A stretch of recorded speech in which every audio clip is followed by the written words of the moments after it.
Guys, have you seen this new method of attaching hair to your braid tips? Okay, you don't need to coil your braid, just attach the coils you want to your braid tips after you are done. I'm going to be showing you guys how to attach synthetic coils to your boho braids. Okay, so watch this video to the end and tell me if you are going to try out this new method of attaching your coils to your tip.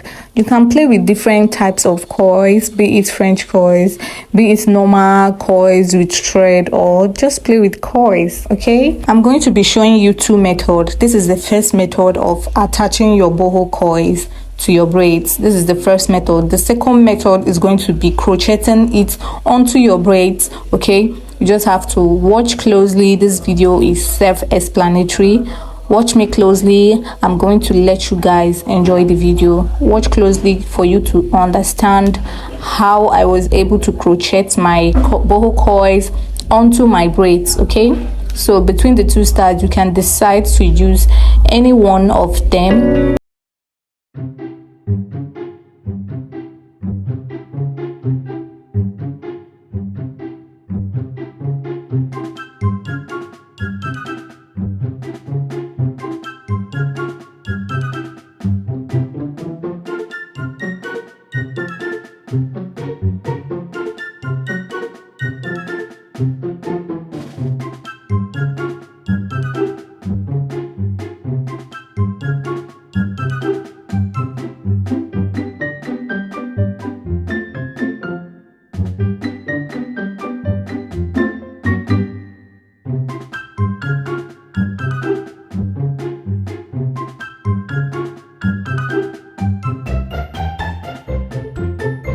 To be showing you how to use the crochet to crochet your boho coils onto your braids to see what I'm doing. If you watch this video up to this extent, press the red subscribe button, press the like button for more content like this. If you are interested in hair ventilation, braided wig, everything related to hair, that is what this channel is all about. Okay, so stay around by pressing the red subscribe button, and most importantly, press the notification bell and put it in all, so that if there is any upload from this channel, you are going to get notified. Okay, comment your video requests under the comment section. Enjoy the video.